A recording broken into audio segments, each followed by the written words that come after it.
Genin was an isolated human world that endured many of the horrors of the Old Night. Its society was fairly technically advanced, but unfortunately, its population was overcome with genetic diseases. By the time of the Great Crusade, there was less than 1,000 Genins that were still remaining, many of them kept alive in life pods. When this world, classified as 9315 by the expeditionary fleets of the Crusade, was rediscovered by the Imperium, they initially accepted Imperial rule peacefully. But after several Terran years of Imperial occupation, all contact with the world was lost. It was the World Eaters Legion under their Primarch Angron who was dispatched to investigate. The negotiations quickly broke down with the Genins when it was discovered that they had modified their own forms and were now using an apparent form of abominable intelligence. Angron ordered a hasty invasion of the planet, and per the Primarch's tradition, the World Eaters demanded that the planet be subjugated within 31 solar hours. This corresponded to the traditional Nucerian day, the homeworld of the Primarch Angron. Failure to do so would result in the punishment known as dissemination, in which 1 out of every 10 World Eaters were to be executed. This barbaric form of punishment that was really a threat led to a hastily and poorly executed landing on the planet under the command of the veteran Terran-born Centurion Mago of the 18th Company. Mago was desperate to avoid yet another series of death amongst his own Legion brothers. Yet when the World Eater forces reached the Genis surface, they faced no resistance, for the entire planetary population actually consisted of billions of artificially intelligent simulacrums designed to appear human. These simple, unarmed constructs used their sheer numbers to swarm the Astartes, killing Space Marine after Space Marine no matter how many simulacrums were destroyed. Despite Mago's best efforts, for a time it seemed that the World Eaters would be overrun. Though the World Eaters finally received adequate heavy armor and artillery support just as their forces breached and broke their way inside the confines of the main Genin city, the World Eaters once again failed to meet their Primarch's time frame of 31 solar hours to subjugate the planet, and they were forced to withdraw to the flagship the Conqueror. But aboard the Conqueror, Angron ordered the next round of dissemination for his legion. Mago refused, which amused the Primarch, who instead ordered Mago to personally execute the first World Eater who would die. When Mago again refused, Angron fell into a burning rage that saw him begin to murder dozens of his own gene sons. It wasn't until the librarians of the Legion under the command of Lectio Primus Furius that they were able to finally subdue Angron by cyclically forcing him to an unconscious state, though it cost the lives of several battle brothers. Angron would not wake from his slumber, and soon a crisis erupted within the World Eaters over what action should be taken. During this time of instability, Apothecary Galen Solrak announced that he had created a stable method of implanting the Butcher's nails within the Astartes by reverse engineering the Genin technology. The World Eaters could now implant these archaeotech devices into warriors throughout the Legion, as Angron had demanded since assuming control of the Legion. Mago found himself absolutely horrified at the prospect of his legion being overwhelmed by the uncontrollable rage produced by the Butcher's nails, and began to plot with his fellow Terran veterans of the Warhounds to prevent such an outcome and to halt the Apothecary's plan. Mago subsequently made an appeal to Centurion Karn and pleaded with him to reverse the dark direction that their legion was taking. However, his call for change fell on deaf ears. This forced Magos to take more drastic measures, and he gathered other disenchanted World Eaters that were loyal to him aboard the frigate Hound's Tooth. They plotted to destroy the Apothecary's equipment before he could fully perfect the Butcher's nails implants for mass production and implantation. However, this attempt failed, and shortly thereafter, Karn became the first World Eater Legionnaire to be successfully imbued with the Butcher's nails. With this initial success, Serlak proceeded to quickly implant a further 1,000 World Eaters with the cortical implants. At this time, Angron awoke from his slumber, and with the Primarch leading these newly enhanced Legionnaires, the World Eaters immediately launched a counterattack against the Genins. These warriors were now empowered by the rage brought to them by the Butcher's nails. They slaughtered all those they came across, despite a massive number of simulacrum arrayed against them. Thanks to the Apothecary's continued efforts, through his reverse engineering of the Genin technology, he was able to localize and pinpoint the location of the command signals that were controlling the actions of the simulacrums. By tracing the signals, the World Eaters discovered the shriveled remains of the last true living Genins where they lay in their life pods. There were only a little more than 1,000 true Genins, with each mentally controlling these robots. The Genins pleaded with the bloodthirsty World Eaters to be spared, but Karn replied that the galaxy belonged to the Imperium and proceeded to massacre all of them.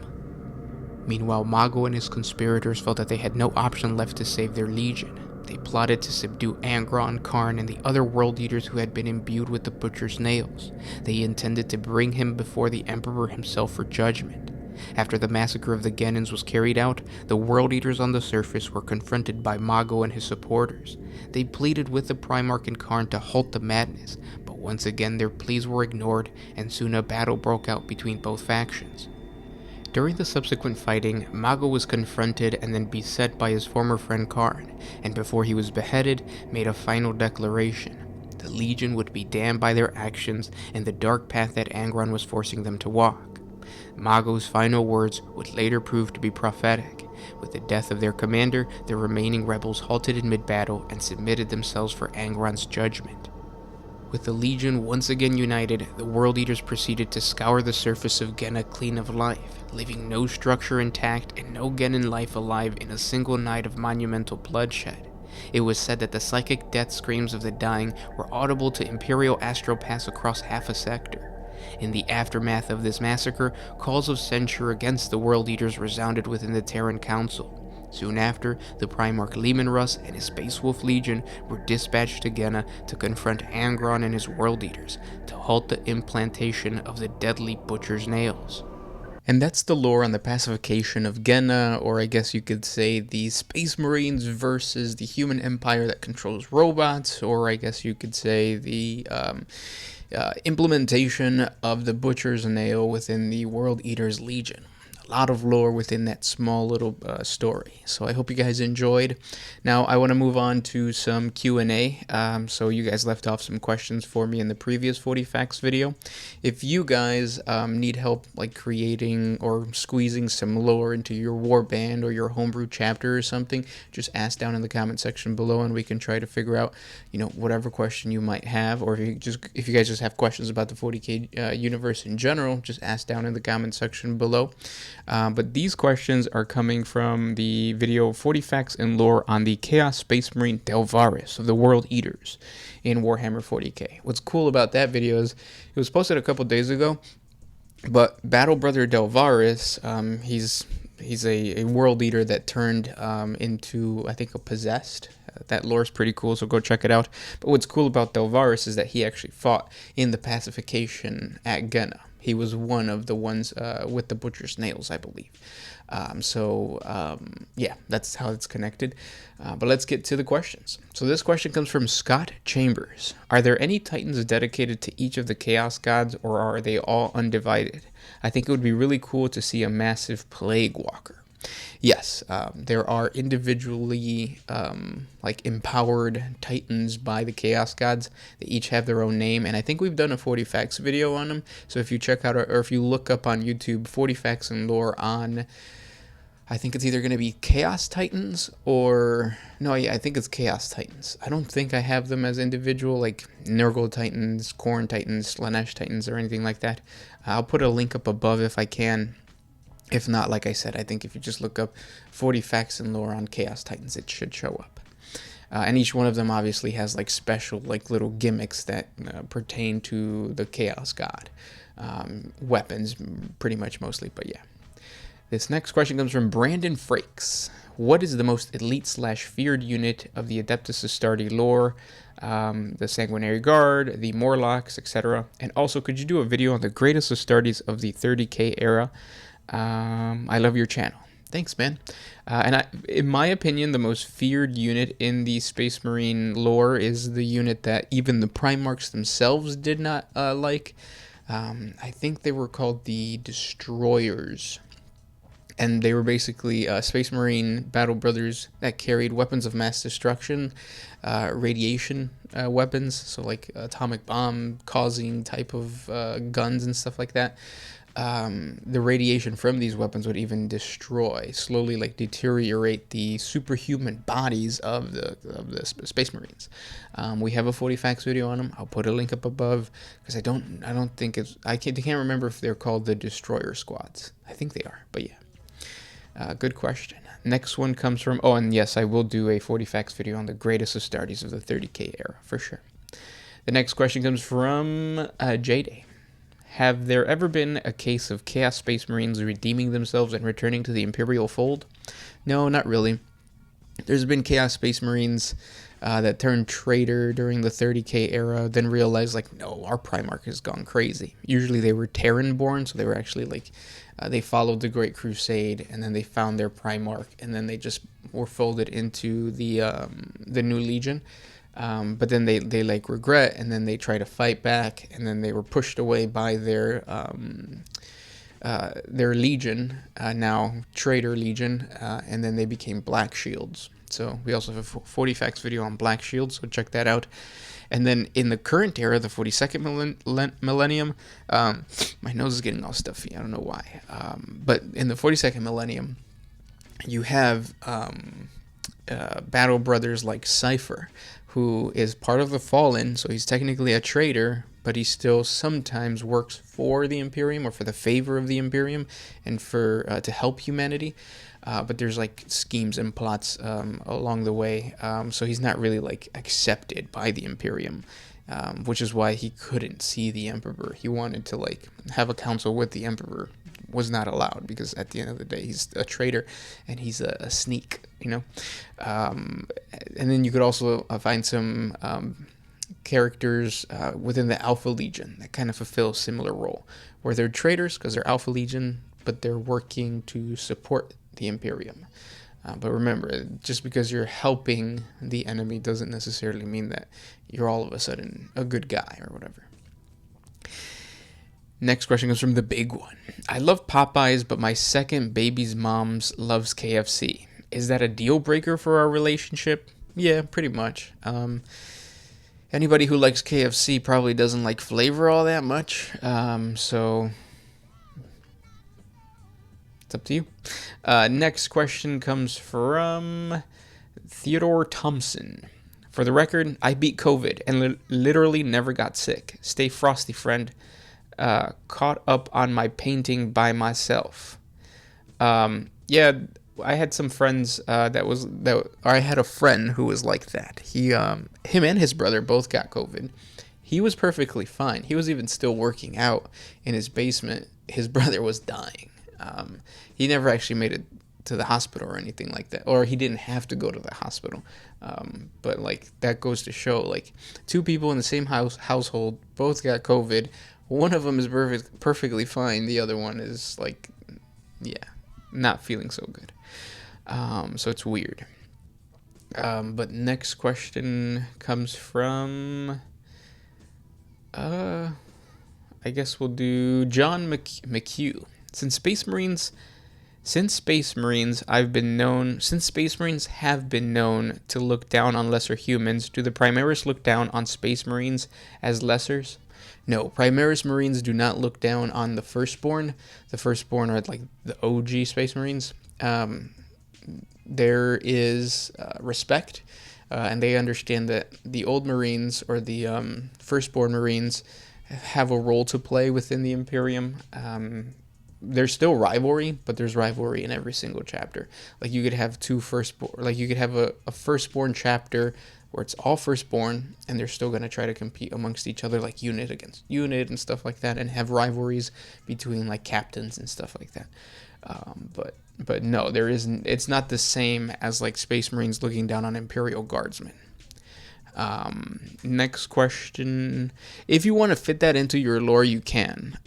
Again, in the same way that even a Firstborn or a Primaris chapter of like full Primaris chapter would still have rivalries between the different companies from time to time. But yeah. Next question comes from Killjoy Pros. Do you vet your questions before you answer them? Nope. That is why sometimes you get some really goofy questions. Next question comes from Sapper12B. What is the Dark Angel cover story? Like they're hiding the fact that half the chapter went rogue, but Caliban was destroyed. Doesn't anyone ever know where it went? Were they not asked? And if so, what did they say? How did it get destroyed?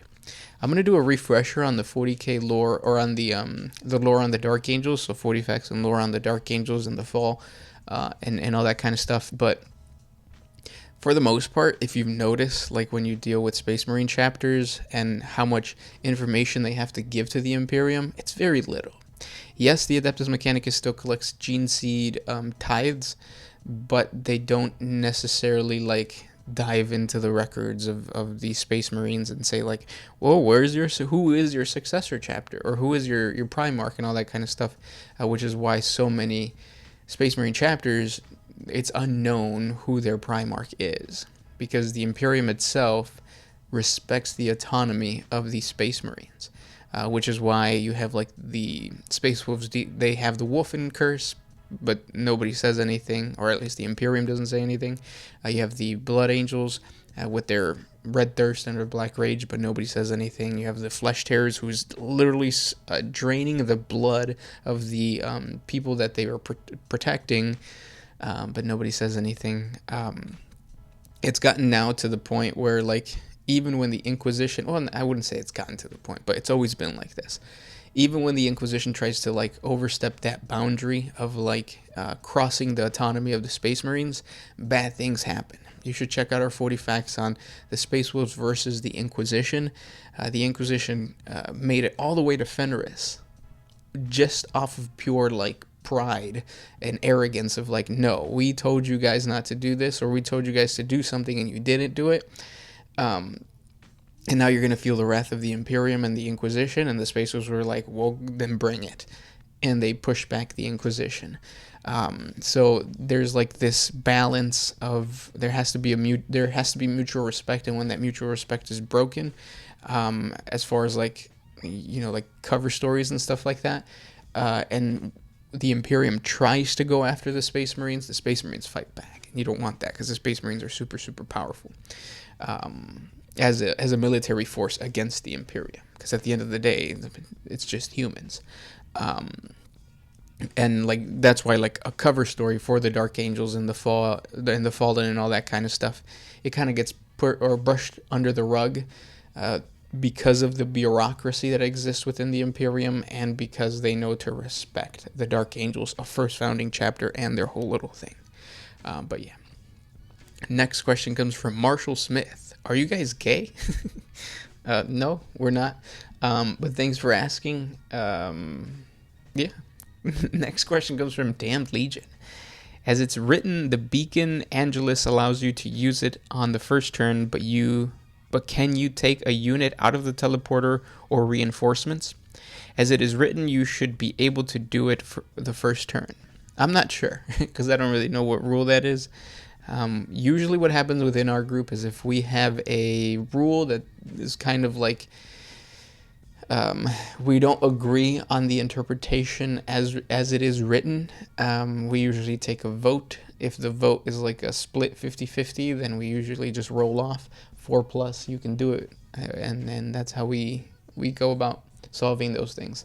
I don't really know how you would do it in the tournament field, but that's what I would recommend. Just discuss it with the group and then come to a consensus. If you can't, then roll off. But yeah. And then Benjamin von Benson says, Halloween videos. Yes, those are coming Friday. Also Orktober videos, so let's not forget that Halloween is also, or like October is also Orktober. So you guys are both going to get a lot of orc lore videos, a lot of orc terrain videos, and a lot of spooky videos, or like creepypastas. I'm working on one right now, so Friday, expect a creepypasta. But those were the questions for today. If you guys have more questions for me, please comment down below. Thank you guys so much for watching and listening. Don't forget to hit the like button, subscribe, share, tell your friends. And yeah, I really appreciate everything. This is Gershwin with One Mind Syndicate signing out.